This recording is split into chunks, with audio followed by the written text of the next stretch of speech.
herzlich willkommen. Alle Imago-Fans sind hier. Herzlich willkommen. Als Obfrau der Imago-Gesellschaft Österreich darf ich Sie ganz herzlich begrüßen zu dieser Veranstaltung.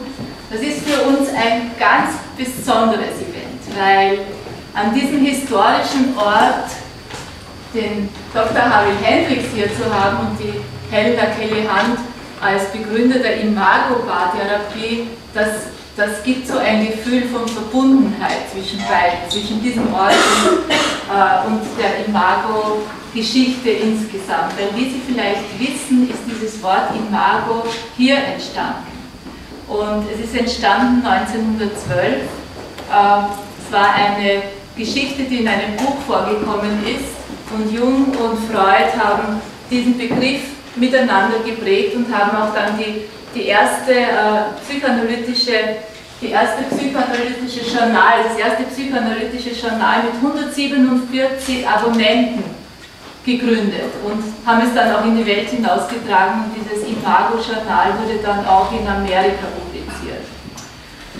Heute ist es ein besonderer Event, weil es ist eigentlich der inoffizielle Start des Imago-Kongresses und diese Veranstaltung ist speziell für Sie als Wiener Österreicher gedacht, damit Sie den Begründer der Imagotherapie persönlich kennenlernen können und auch nachher die Gelegenheit haben, ein paar Fragen zu stellen. Es gibt nachher eine kleine Reception, einen kleinen Umtrunk. Und was es noch Besonderes gibt, wir haben gestern druckfrisch das zweite Buch von Harville Hendrix übersetzt, das jetzt jahrelang, 10 Jahre vergriffen war, ist heute hier auch draußen und Sie sind die Ersten, die es wirklich auch in den Händen halten können. Das andere, das erste Buch, gibt schon seit einem halben Jahr. Jetzt darf ich Sie noch bitten, dass Sie die Handys ausschalten, falls es noch nicht passiert ist. Und ich wünsche uns allen einen ganz interessanten, spannenden Abend. Für Fragen steht Dr. Harville Hendrix und auch Evelin nachher zur Verfügung. Und es sind auch ein paar Mastertrainer von Imago da, die jetzt schon arbeiten. Sie werden sie nachher vielleicht im Gespräch kennenlernen können. Und jetzt bin ich ganz glücklich, dass die Frau Dr. Scholl-Strasser, die Direktorin des Freudmuseums, sich die Zeit genommen hat, sie ebenfalls hier zu begrüßen. Dankeschön. Okay, I was asked to talk to you in English, so you can understand. Yeah. So it's a pleasure for me. Mr. Brehm invited me to give the kind of opening remarks, and it's a pleasure for me to have you here, to have Imago here. And I would like to welcome Harville Hendrix and Evelin, which is complicated for me. So it is a great pleasure to have you here, especially in these rooms. Maybe I would like to explain a little. As you said, Imago is one of the famous magazines which was founded by Sigmund Freud in 1912, and it is famous for its interrelation between art, literature, culture and psychoanalysis, the interrelation between all these topics.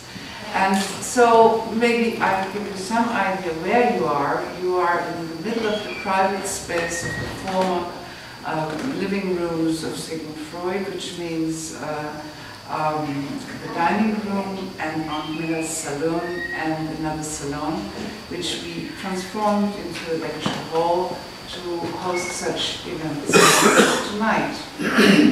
So it is a special place when you consider that Freud had to leave these premises in 1938, and after that, between 1938 and 1943, they were turned into Jew collecting apartments, and more than 30 Jewish Viennese were deported from these premises to concentration camps. So there is also a dark side of this house, which we were exhibiting in 2003 in an exhibit called Freud's Lost Neighbors. The Sigmund Freudmuseum is more than 30 years here in these premises of Sigmund Freud, and we do annual conferences, and especially happy when we have guests like you, I would say, which bring new aspects into these rooms, not only conservative psychoanalysis, but psychoanalysis transformed into many directions, and one of directions we have for tonight is it's the Wiener Beziehungspreis. So I wish the conference very, how do you say that? Interesting spirits, interesting topics to discuss, and I wish you an interesting presentation. Thank you.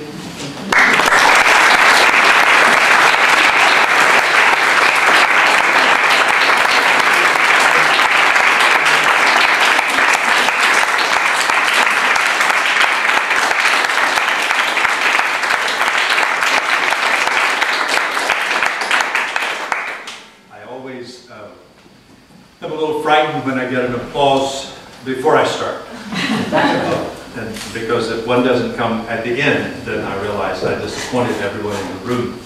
So I want to refocus on Helen LeKelly Hunt, my wife, who is standing in the back of the room, and she is standing, and to honor her by saying that if she were not in my life, I would not be in this life. So thank you, Helen, for all that you've done to make everything possible.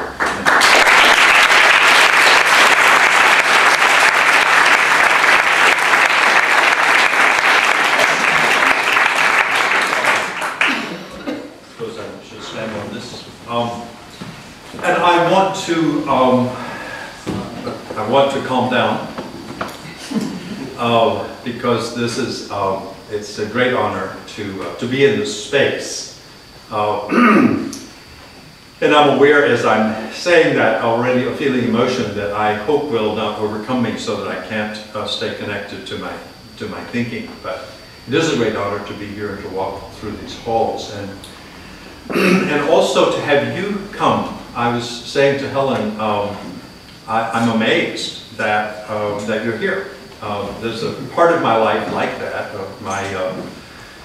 My parents died when I was little, so I'm accustomed to people not showing up. And so when you show up, you really heal a part of me that has to do with early childhood wounding. So thank you for coming and being a part of my salvation tonight. And appreciate very much you're doing that. I think the other thanks should be to Evelin and Klaus, whose work, Brehm, whose work has made this event possible, and the whole event of the Imago conference in Vienna possible. And so we should give this couple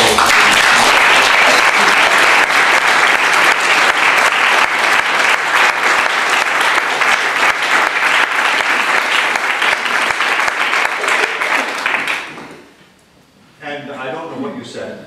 But it was, I hope, interesting and accurate. So thank you, whatever that was. And I didn't get the director's first name because of a hearing. Scholz. Scholz. Short? Scholz. Scholz. I'm glad that you had invited me to speak in English. So thank you. I was thinking on the way here, and she mentioned with such grace and dignity that about where we are, and it is the fact, and many of you know this, probably know more about Freud. Although sometimes strangers go to a city and they learn more about the city than the people who live there, but probably most of you know a great deal about Freud. But that this room and these premises is the womb of psychotherapy. And as I was thinking about that on the way here, I realized with some greater sense of magnitude that that is a very small contribution of Freud to the world of psychotherapy. That by the time Freud died in 1939 in England, he had not only become the father of psychotherapy, but he had already established a language by which the Western world began to interpret itself in a different way. So that in some sense we can say the Western world has become a post-Freudian culture. With things like, I'm sure you've been embarrassed with the slips of the Freudian slips with the slip of the tongue, and you say something and somebody points out that that was a really very inappropriate thing to say, and it must reveal some conflict inside you between some instinctual energies and your own defenses, and your ego was not watching, so you said something that embarrassed you, and it's a Freudian slip. And while he wrote the interpretation of dreams for the clinical and professional audience, he also wrote a book called The Psychopathology of Everyday Life, which was a description of how funny it is that we all do funny things in our everyday life and don't know that we're doing them, because some part of us is out of aware of what it is we're doing. And so he wrote about that. And here also the etiology of hysteria was written, and the phrase psychoanalysis came into being. So this is an amazing location and of historic significance, probably that has permanence and endurance for all of time.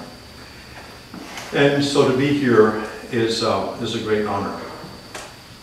I also did some research and learned that he came here and did his medical research in the city, and then moved here, I believe it was something like 1891, to this location, and a few years later met and married Martha Bernays, who was his first, and so far as we can tell from the literature, his only love, and lived here with her and had 6 children with her in this location.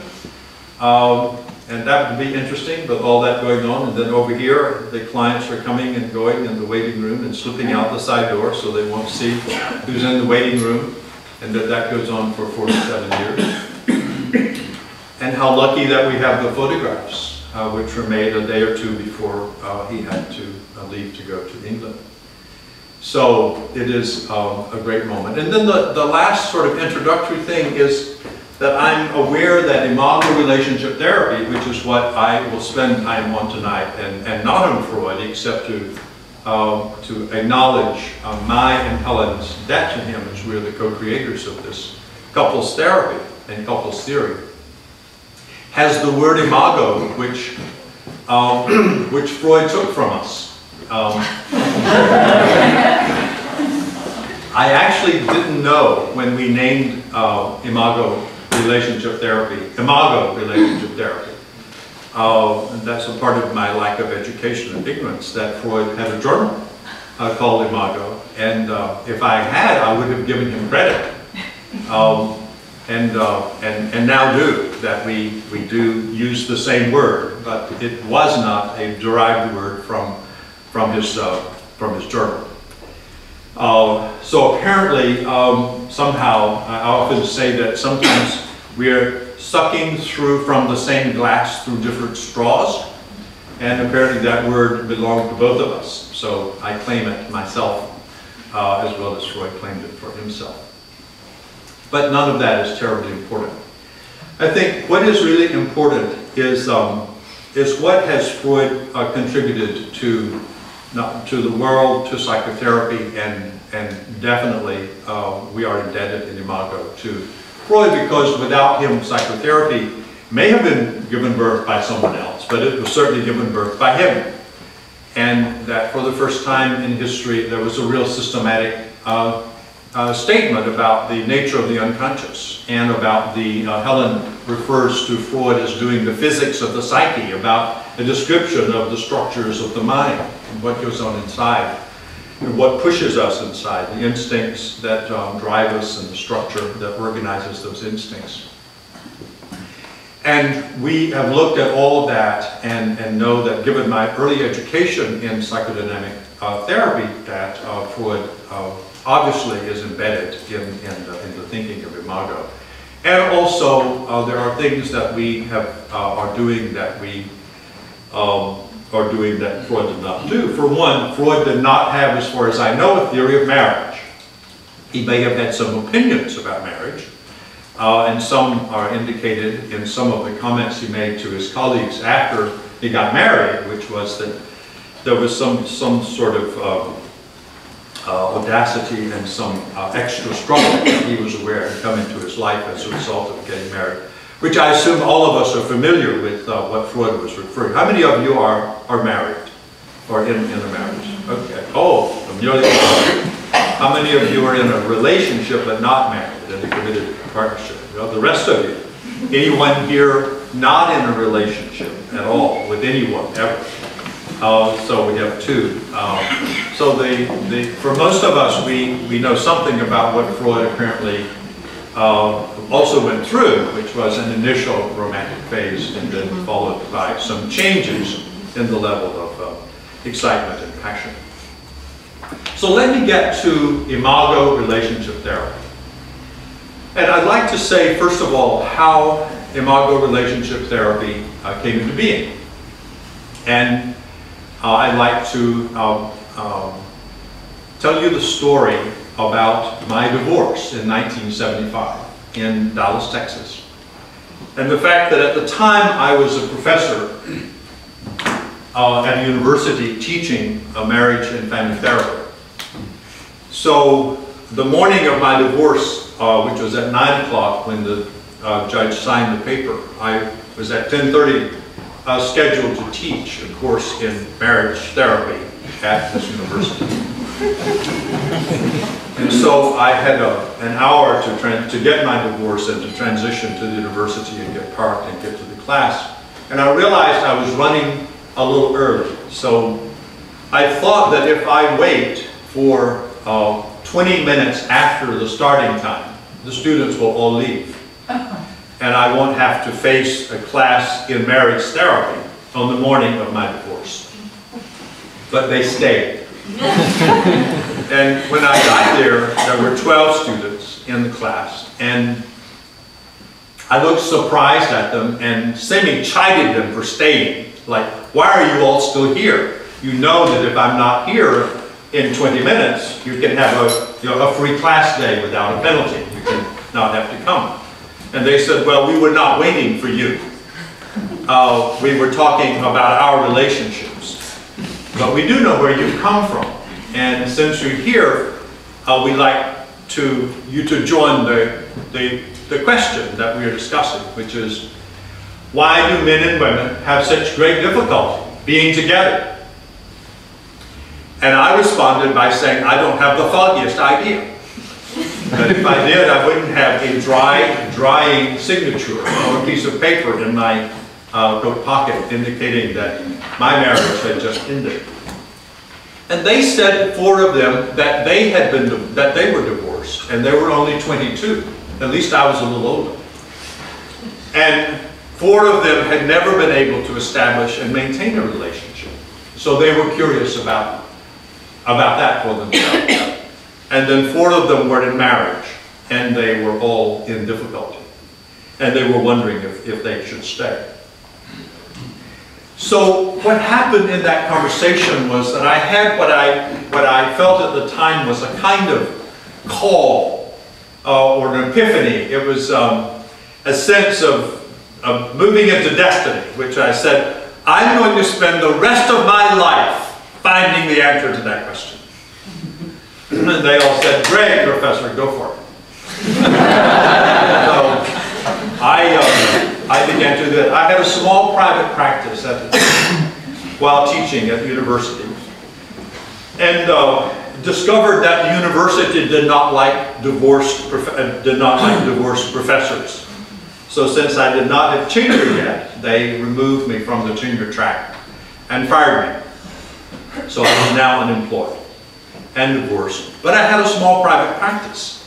And for some reason, having the divorce and being free to have a practice, I was suddenly flooded with people.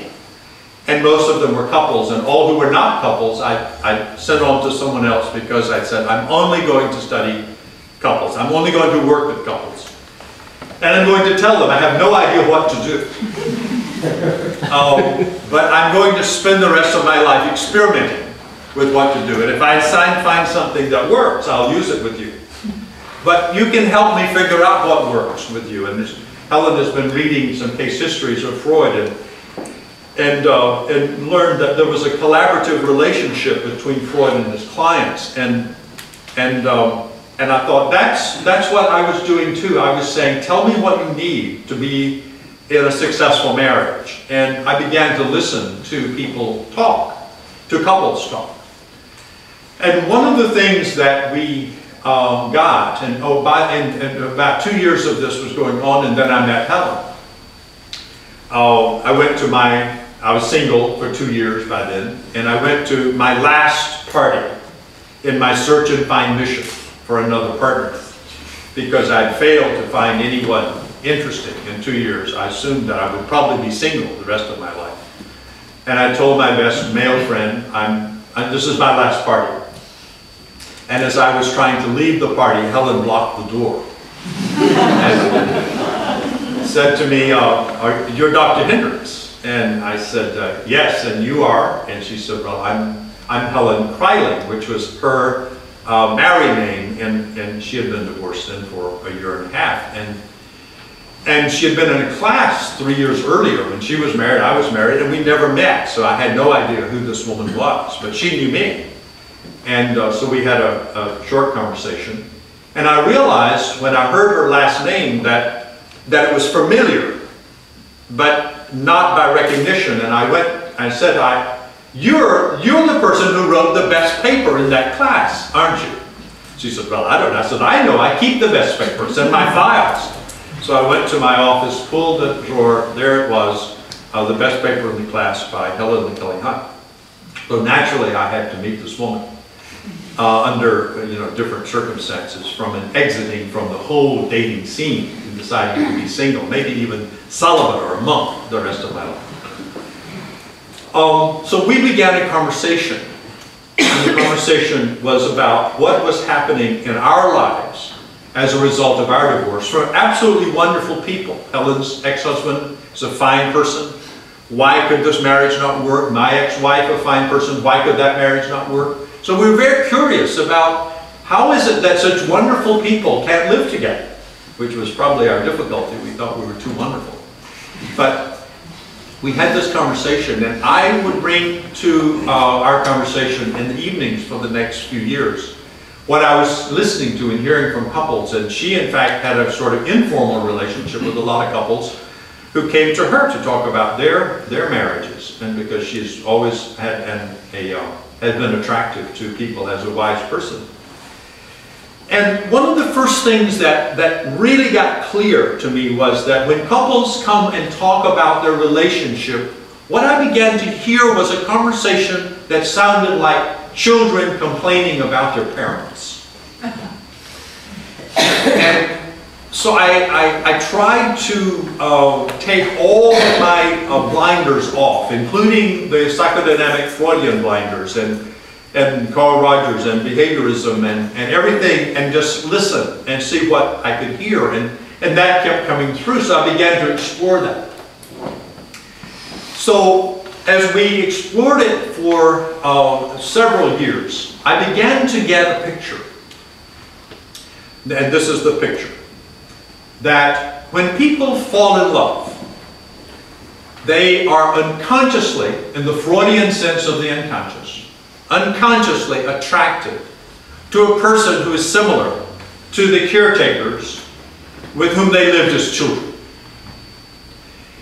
But the difficult and challenging part of that is that they're attracted to the negative traits, to the worst traits in the caretakers. Not the good traits also, but always the negative traits. And then they marry this person with these negative traits that are similar to the traits of the caretaker. And then interesting thing happens, which I get for a moment, but when they see this, when their unconscious makes this connection, and here's where Imagotherapy comes from. There's all of the developmental theories of children say that children create representations in their minds, pictures in their minds of their caretakers. And this picture recedes into the unconscious, and now, given our new knowledge of the brain as a neural network, it becomes a little neural network back there. And when they're in their search and find mission, as I was again in my middle 30s, and before then in my late teens, around my first marriage, that neural network is an image, sort of like a Monet painting, a kind of an impressionistic painting. And it is a sort of template that filters out everyone whose traits are not similar to the traits of the caretakers. No matter how beautiful and wonderful and handsome and intelligent and great they are, if they don't have your father's depression and your mother's anger and the withholdingness of an uncle, they're totally uninteresting. So they have to have these negative traits, which, as I began more and more to interview the couples, what was so attractive? I mean, finally got why the negative traits, and what was this? And I finally figured this out in conversations with Helen, who late into the night would make her own contributions and mirror me back, and push me further into thinking, and she into joining that. That the negative traits were connected to the unmet needs in childhood. And that unconsciously, when you're looking for your search and find mission, you're looking for someone to replace the unconsciously, not consciously. Nobody would ever do this in their right mind. But in your out of your right mind, you're looking for someone to replace the caretaker so that you can finally finish the relationship with the caretaker that you didn't get finished in life because of the caretaker's negative traits. Caretaker was cold, withholding, unavailable, angry, whatever form of not being present the caretaker had. So having that unmet need, the brain the unconscious seems to think that the need can only be satisfied by someone similar to or identical with the person with whom the need was created. So if you are warm, kind, loving, and caring, the brain says, you don't have what I need. I need warm, kind, loving, caring from a cold, detached, angry person. Now that's a problem. And as we worked on this, I have a theological degree too, and I thought that one of the conversations I'm going to have when I get a chance with God is why such a stupid plan? Why not fall in love with somebody who has all the things you need and who's quite willing to say, oh, you need warm, here's warm. But instead we fall in love with, we need warm, and we say, warm please, and they say, you gotta be kidding, I don't do warm. Or, would you touch me please? You have a body? You don't do bodies. And so, whatever it is that comes up that I need the most, this person that I have fallen in love with, who's for a moment the person of my dreams, says no, and finally becomes the person of my nightmares. The worst nightmares. And now I have a relationship just like I had with good old mom and dad. Or whoever and whatever caretakers were present. Sometimes it's an uncle, sister, brother, older. Somebody was there upon whom you were dependent. And so what was also interesting is why, I mean, how does this get through the conscious mind? I mean, when you look at Mary or George, you know, if you look at them consciously, you could say, well, there's an angry look on his face. But if you're in love with him, you would say, oh, he has an intense look.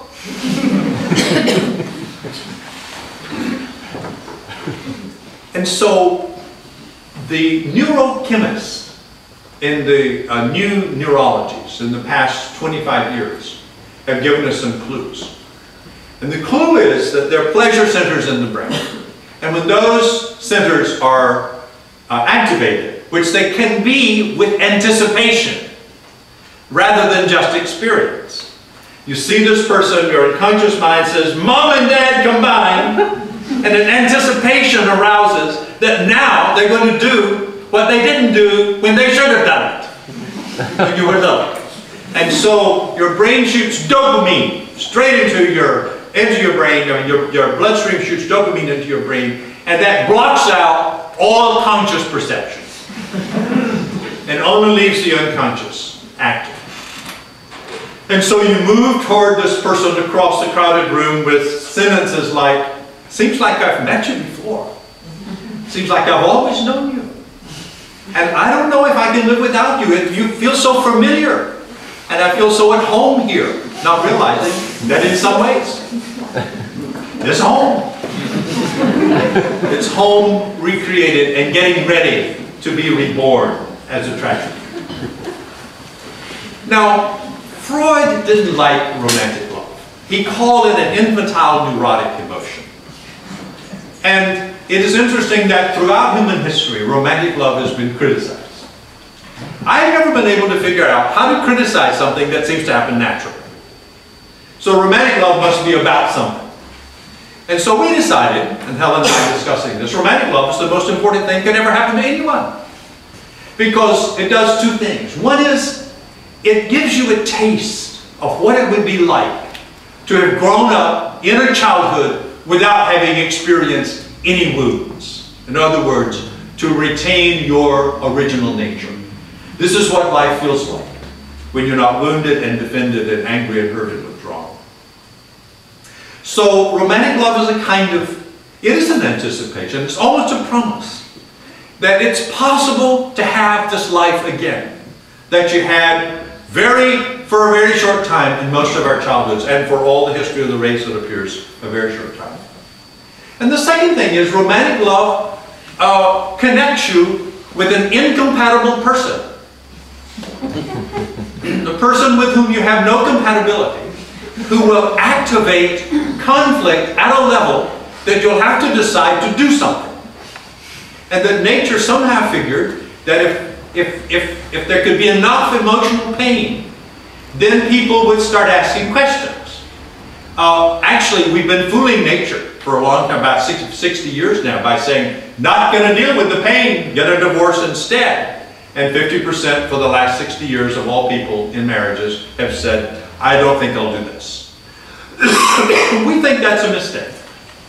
We think that the power struggle, which comes right after, usually soon after, romantic love, within a few minutes to a couple of years, the romantic love will go away. It has done its job. It has given you a taste of the elixir of being. And it has connected you with the person who's just right, perfect for your healing and growth. Because if you were connected to a compatible person, this person would activate no tension. And therefore there would be no growth and no healing. So nature has a very complicated way, it seems, even when you think about Darwin's theory of adaptation. Nature has a very complicated way of repairing itself, but romantic love seems to be one of those. So the power struggle comes on in full force. Romantic love, we think, is the first stage in committed partnership, whether married or just simply a couple live. The power struggle is the second stage. In Imago, when people come to us in the power struggle, we congratulate them. We don't say, oh, then we must get this conflict out of your life. Because if we did that, we would remove the growth possibilities that nature has sent them to us to do. And so what we need to do and say to them is, congratulations, now the work can begin. The dopamine is all gone, right? And even the endorphins that came to replace it for a little while have been exchanged for adrenaline and for cortisol. The cortisol has made you chronically anxious, and the adrenaline pushes that anxiety into anger. Is that your story? And every couple has the same story. So I've given up differential diagnoses and looked at the DSM-4 as, how many are in there? 1,087 forms of connectional rupture. Can happen in a number of different ways. But every couple complains when they come to the therapist, and they complain in the language of children about their caretakers. We don't seem to talk anymore. We don't seem to touch much. We don't make love much. We don't spend a whole lot of time together. Or they say, he's always in my face, or she's always on my back. I can never seem to have enough space. I'm always wanting less attention, and I get more. The attention I want, I don't get. And you hear this, and it's like, well, this is the story of children with their caretakers. replicated in the relationship with their partners. And then you ask them, what do they want? What do couples want? Freud said, what does woman want? And I don't think he ever answered the question. But my job, my commitment to those students at the university where I was teaching, when I said I'm going to spend the rest of my life finding an answer to this question, my job was to find the answer to the question. What do couples want? Do you know what couples want? Do you know what you want? I'll tell you what you want. Pardon my humility. You want to feel reliably connected with your partner. A connection that's reliable, stable, and you can't be connected unless it's warm and kind and pleasant and trustful. All of that goes with connection. And you want to feel alive with him or her. We call it safety and passion. Connection is the coincidence of safety and passion. And as we've listened to couples for something like 25 years and did factor analysis, I'm rather convinced that that's the answer to the question. And couples have such difficulty being together because they keep rupturing connection by becoming dangerous to each other. And therefore, when they're dangerous, we shut down and the passion dies. Now, it's not clear what happened to Sigmund and Martha, but there is a reference that he made to one of his good friends that the sexuality seems to have waned. And Helen, who has done a lot of research on him, says, but they had a great relationship without the passion. Love to know what happened in his bedroom. But he wrote so many things, 24 volumes, but he didn't tell us much about that. Well, I'm not going to write about my bedroom experiences either. So, Helen, I'm sure, would not want me to do that. She probably, if I die first, she would burn them anyway, right? Yes. So the question we come to is, okay, if connection, reliable connection, is the yearning of human beings, and if when couples complain, they're complaining about that connection not being there, or it was there in romantic love, but then it went away, and that they also can trace it back, some consciously and quickly, to childhood, to the caretakers who were not present, who did not hold them. Others can't remember their childhood. And what we understood is that the less you remember, the worse it was. Because there's a denial in relationship to the degree of the pain. So I'd like to now move to, well, if that's what my couples have such difficulty being together, what do we need as couples to do? And what do we as clinicians need to help couples do? We need to help them become connected. And we need to, in order to do that, we need to create a context in which they feel safe enough to reach across the great divide between them and touch each other without a defense. Touch each other non-defensive. Most of us live defended relationships, protecting ourselves. And we have to be safe enough that we don't feel the need for self-protection anymore. And when we do feel that touch, we feel alive, which seems to be what romantic love, it was trying to remind us of. You can feel full aliveness, you can feel passion, you can feel, and it's natural. It's not an altered state of consciousness that one only gets from a religious pilgrimage. It belongs to the nature of everyday human being. And Freud, said that what he helped people do was to resolve their unconscious neurotic conflicts so that they could return to the normal misery of everyday life. And here's a place we take exception with him. I'm sorry, but we do. That everyday life is miserable only for people who remain wounded and experience defense. And that we think that people in committed partnerships have the mechanism available to move into the joy of the natural state of being. And that is the state of everyday life. The marriage that is safe and passionate. Excuse me. So how do you do it?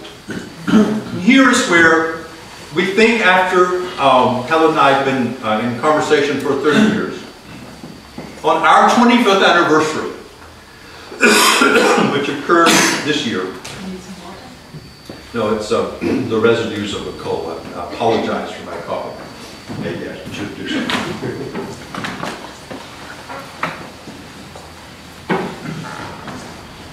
We had a conversation as a result again of another question. So what have you all learned during our pilgrimage together? We went through the same stages that all couples go through. We were in love.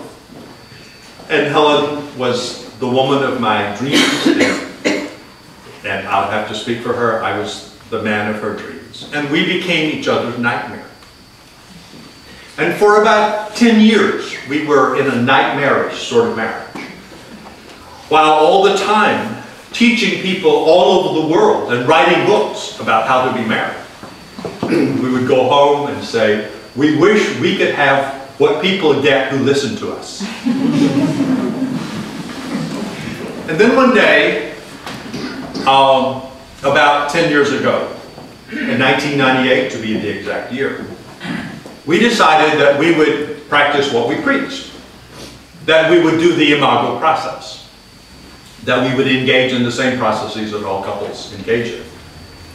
And so we thought about, well, we could kind of just get started doing dialogue. We went to several therapists in New York who were world class, who's nearly every therapist in the world of family and marital therapy would know their names, and we defeated them all.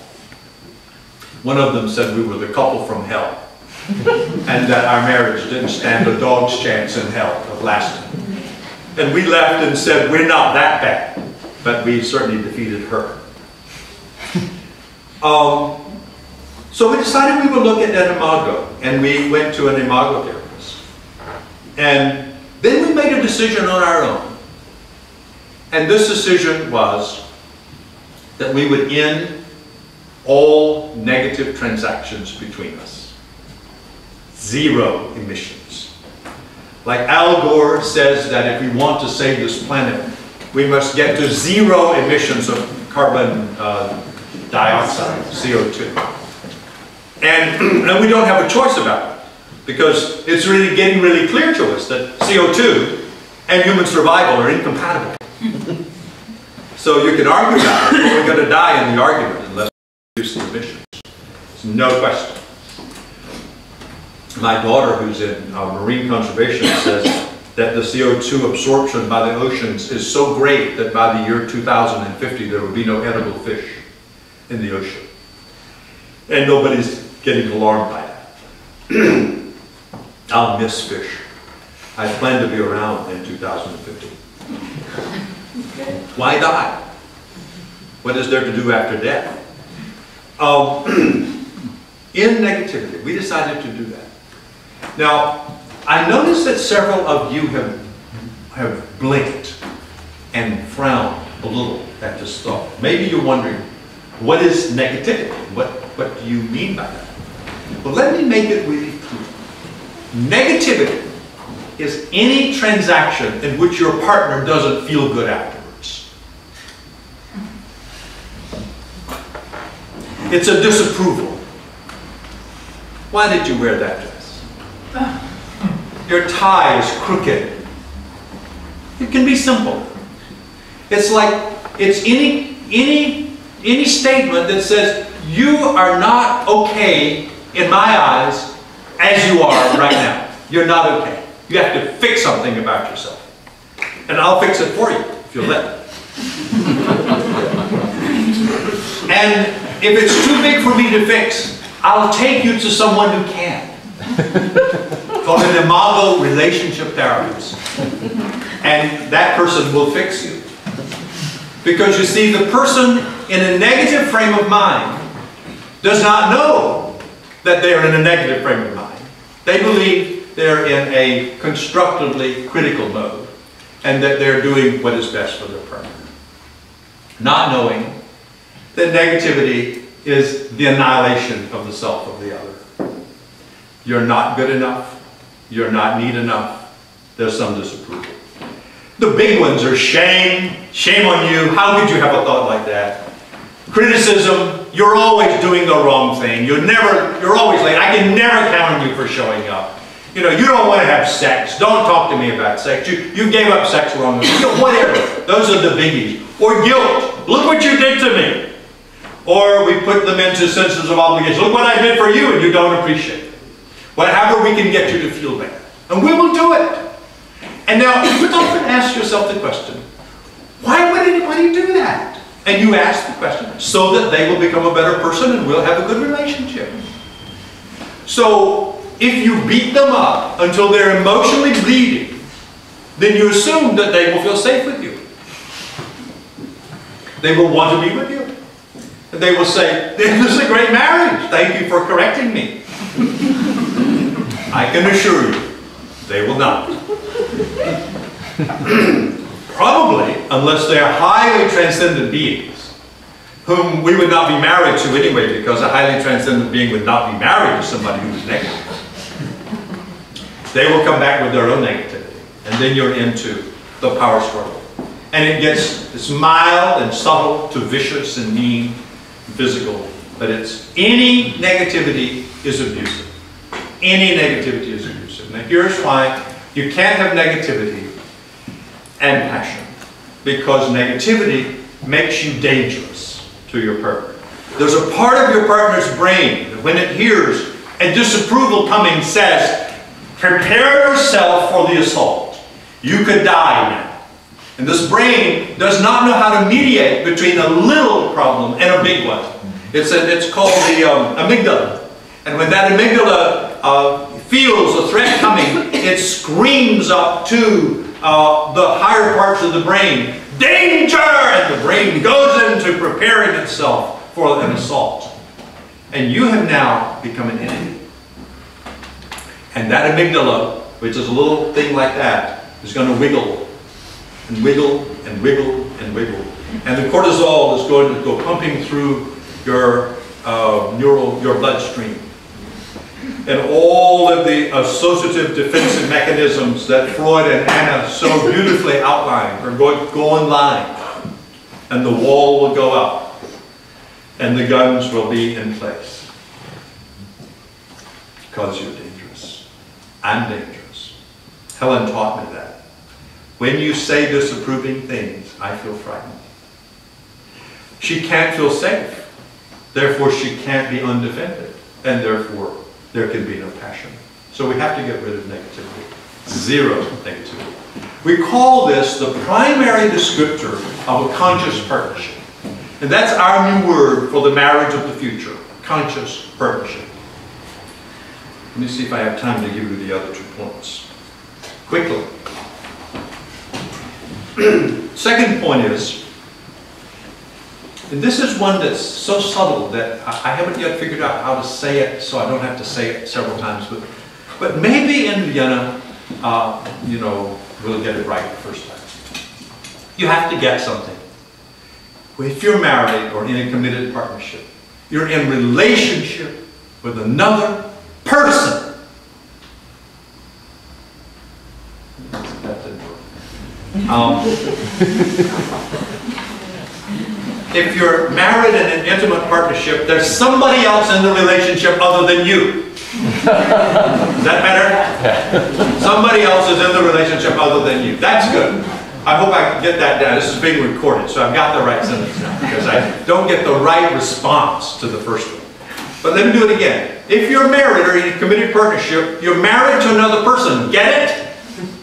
Get it? They're not you. So when you say, would you please surrender your reality, like your enjoyment of vanilla ice cream, or your preference for a certain sexual position, or for vacationing in the Caribbean, or for the way you talk to the children. Surrender all that. I know how you should do this and where we should go on vacation. When you surrender, you ask them to surrender their otherness. And all that means is, if you will go away into my picture of who you should be, then I will experience no discomfort. Then I will love you. You're a wonderful person. You always support everything I say. Meaning, there's only one person in the relationship now. And this person has become not your other half, but your merged half. Does that make sense? You gotta get it. That person sitting beside you is not you. They don't like vanilla ice cream. They don't like museums. And it's okay that they don't like museums. If you think it's not okay, that's your problem. That you don't like people who don't like museums. That's your problem. It's not his problem. He's just being George. She's just being Mary. And when you object to that, it says something about your inability to accept other people as they are. So, to have a conscious partnership, you have to get it. You're married to somebody else. And then you have to learn to talk to that person in such a way that they feel safe listening to you. And you have to learn to listen to that person in such a way they'll feel safe talking to you. And we call that imago dialogue. It's a process by which, when a person says something to you, you say to them, let me see if I got that. Instead of, what did you say? Or how could you have said that? That's stupid. You say and say, let me see if I got that. Did I get it? Then you mirror it back. And you mirror back what they said, not what you thought they said, or not what you wish they had said. Or if they said it right, they would have said it like you mirror back what they said. Accurate mirror. And then you say, is there more? Instead of saying, are you done yet? You say, is there more? And the person says, well, thank you for asking. And then the amazing thing happens with that. The more often becomes something they've never put into words before. It has now become safe enough that the unexpressed, the hidden part of the self, begins to show up in the relationship. And then when you say, let me see if I've got that. So it's like that for you, and that's happening, and you've never thought this before. Am I getting that? Is there more about that? The little amygdala just lies down and goes to sleep and says, this is okay. This is okay. This person's not going to kill me. And then you keep going until the person says, no, there's no more. And then you say, well, let me see if I got all of that. All of it. So you hold the whole message. It's a new way of talking. It's a way of talking that we call moving from vertical talk, which is monological, with one person talking and no one listening, to dialogue, where both people speak across the space between with equality and respect. Let me see if I've got it all. Did I get it all? Well, you make sense. And the sense you make is, and then you say how that makes sense. You can see how their mind works. Now, most of us have never said to our partners they make sense. But we have said, that's stupid.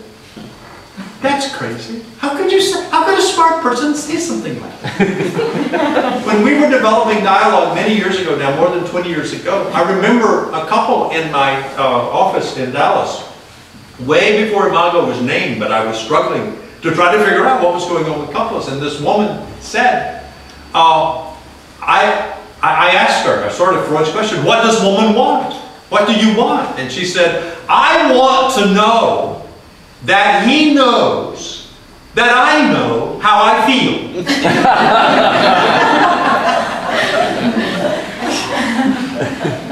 And he said, I know how you feel. She said, you don't know how I feel. You wouldn't say that if you knew how I feel. I want you to tell me how I feel. When I tell you, I've told you how I feel. So I said, okay, can you do that? And then we began to label it, mirror that back. And so he got it right after several tries. And she broke into tears. Then I realized that Freud must have had some of those moments I've got a dog by the tail here. I don't know what the dog looks like, but this tail is very interesting. That when somebody is mirrored, something big is going on. And so she broke into tears, and when she finished, I said, can you say what was happening to your husband? Say to your husband. And would you mirror back, for God's sakes, don't go off and say, what are you crying about? And she said, well, no one ever in my life has ever accurately mirrored me back, told me, got it, what it's like for me to be me inside. And we all had a little tear, because I realized that that was something missing from my whole childhood. People always told me what I thought, and if not, what I should think. And, you know, they were right enough that when I thought that, I survived and got out of the farm and off the farm and out of Georgia and on to graduate school. But no one ever said, what does it feel like inside to be on the farm, to be in college, or to be in love? Has anyone ever done that for you? Well, I know many of you are imago couples, and so you have to say yes. I hope. So then I said, well, is that enough? And she said, no, it's not enough. I want to know whether or not my feelings make sense to you. And he started to say, I could see, he was going to say, well, they don't make sense to me. And so I stopped him. I said, wait. Do you want to know whether it makes sense to him, or do you want to know whether or not he sees how it makes sense to you? She said, that's it. I couldn't say it. I want to know, does he know how my thoughts make sense to me? Do you see how I'm not crazy? And he said, oh, okay, I can see how you see that. And it makes sense that you would see it that way. And then he started to say, but. And I said, no buts. You get it? Because she said, that's the first time you have ever told me that I wasn't crazy when I made the calls. How did you do that? She said, just like that. Well, that didn't make sense. That doesn't make sense. Well, if it doesn't make sense, you must be crazy, right? And I realized in that moment that I'd heard a transformative thing like this happen then 30 years earlier, when I was a chaplain in a mental hospital. I was in a mental hospital as a chaplain. I need to make that clear. I was the chaplain in the mental hospital. Sometimes I forget to say that. People say, oh, that must have been awful. But it actually was awful, because they put me in a room full of schizophrenic clients. Terrible word. But these were totally incapable of functioning, lying on the floor naked and all kinds of feces and so forth. And they said, go in there and relate to one of those people. And that was my training, to which I have to go in there and establish contact with one of them. And I looked around, and I couldn't figure out how to do that. And then I saw someone standing at the window with his back to the room, and I thought, that's my person. I'm going to go over there and close him. And I went over and said to him, hello, I'm Chaplain Hendrix. And he looked and he said, and I'm Jesus Christ. And I was a young theological student, and I realized that he didn't seem to match the pictures in the New Testament. Like a switch turned off, and he said, well, actually, my name is John.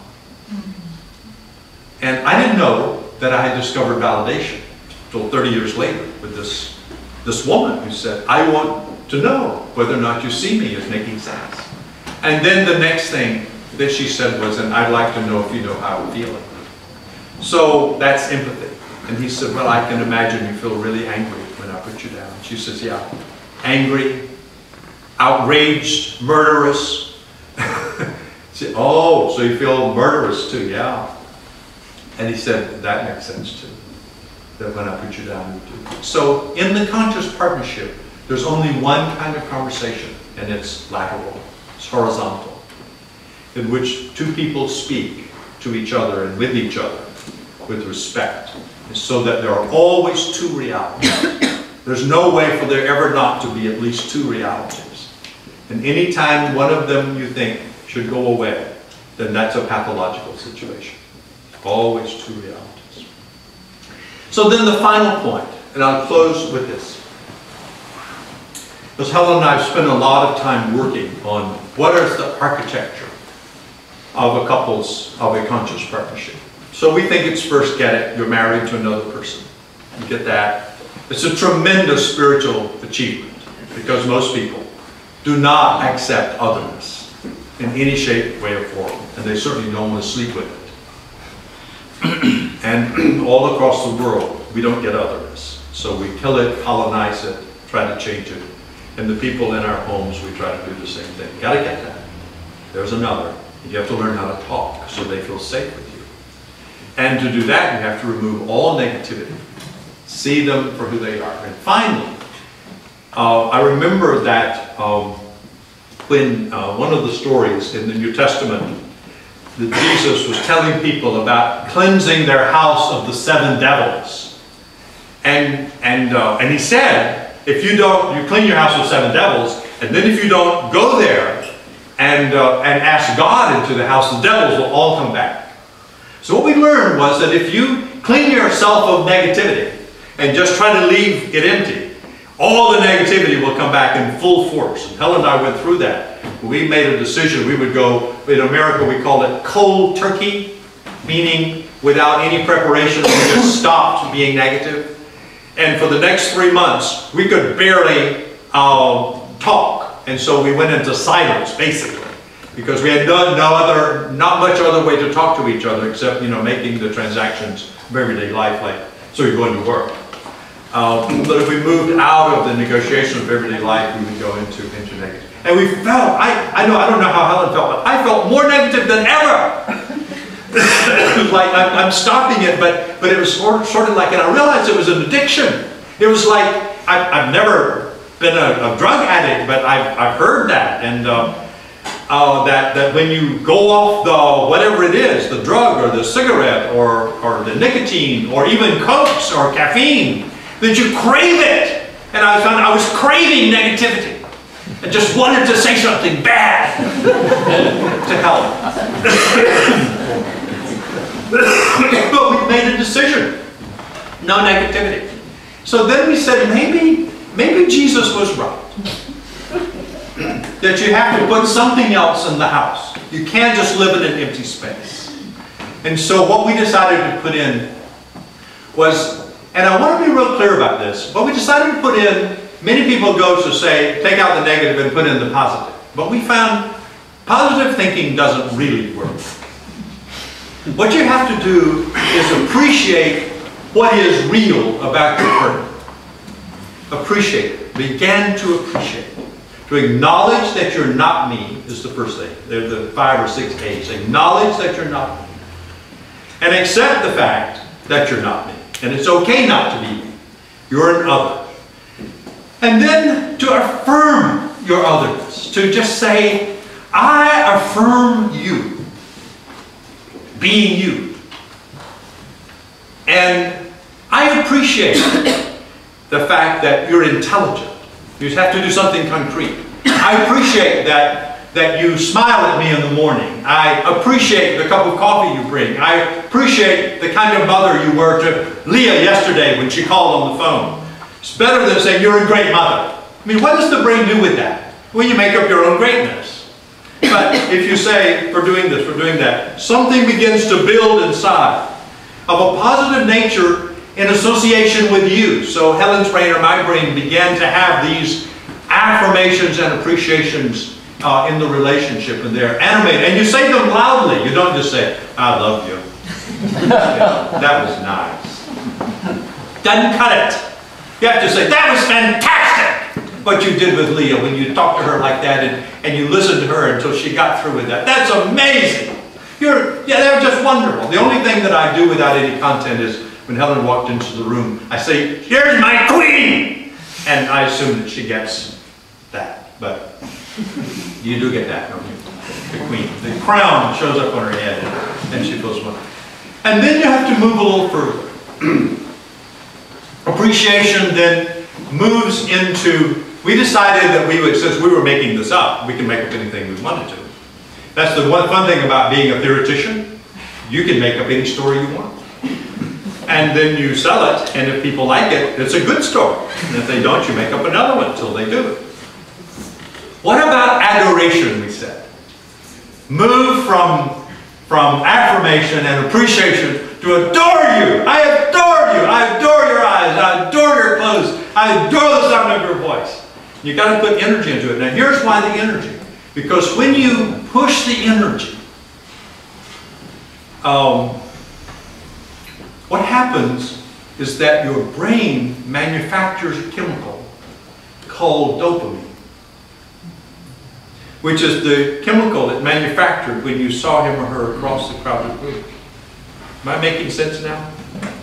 You recreate romantic love through an enactment of romantic love. And then the brain begins to create memories and patterns so that what was transient 30 years ago becomes a new neural pathway and is therefore permanent today. At least if I read the neurochemist and neurophysiologist correctly, that's what they would say. And then we decided we'd move it a little further, and we move it into advocacy. I am the one who speaks your name. I'm the one who speaks for you. I'm the one who advocates your reality. I advocate your potential. I'm the advocate to speak to. I'm the one who speaks for you. Not to take away your reality, but I'm the one on your, don't mess with her. I'm her advocate. I'm the one who takes her case. And if you speak against her, you will have to deal with me. So these are the A's. We decided to make them the 5 A's so I could remember them. Acknowledgement, acceptance, affirmation, appreciation, adoration, and advocacy. Now, when you live in those, was that 5? Those 5 A's. There were 6. You live in those 6 A's. You live in another consciousness. Because gone is the negativity. Gone are the put-downs. Gone is the person that you've annihilated and then wanted to make love to. Present is a person who is an other, fully equal, fully valuable to you. That creates safety. And when you feel safe with that person, you feel connected. And when you feel that connection, motivated by the safety, then you feel passion. And the passion goes way beyond sexuality. It is the recovery of the full aliveness that was there when we were born, before our parents deflected us and we had to put that away so we could survive in that culture. So that's what Imago is about. It is about helping couples become conscious of their journey from childhood to each other and how to use their relationship to transform their childhood by transforming their relationship. This is the other amazing thing. When you change the past and the present, the past changes. It is I no longer have the past I came into my marriage with. I remember the same things, but they do not have the meaning they had then. It is a different past. So the past can be changed by changing the remnants of the past and the present. And then when we do that, and we move into dialogue and advocacy, we live in the relationship of our dreams. And here's what's more exciting to me even than that.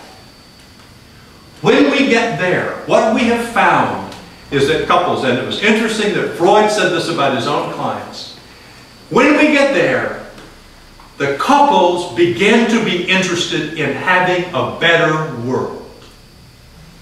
They want something that's going on inside of them to happen for everyone, and they want it because it feels so natural, not because it feels so special, but because it feels so normal. Being fully alive is just normality. And they want that for the whole world. So they join social action groups. Or they do things that have social significance. They become covert social activists. And their children grow up in a family like this. And those children do not remember Egypt, the time when they were wounded. They do not repeat their parents' childhoods. And those children living without being wounded create and will create. We have probably 100,000 couples who are now living in what we would call a conscious partnership. Their children are interested in a better world. And when they begin to be elected to presidency and to be in parliament and to become heads of universities and businesses, or teaching school and high school, or whatever they're doing, they'll create a different environment around them. An environment that will be safe for everybody. Because it'll be a dialogical environment. And it'll be an environment in which everybody will feel fully alive. This is going to happen. It's already happening. All we have to do is be sure that the CO2 emissions don't get too overwhelming too soon. And this consciousness, this parallel, this horizontal relationship of the conscious partnership will become the source of a new civilization. We believe it's already here in embryo and will be fully born. How long it takes to become a new world? Look at history. Every transformation of the world has taken less time than the preceding transformation. So we assume it won't be very long. Especially if you let me talk. And thank you for coming out and letting me have my say about the relationship that all of us can have, which is the relationship of our dreams, and the dreams of peace and a better world. Thank you.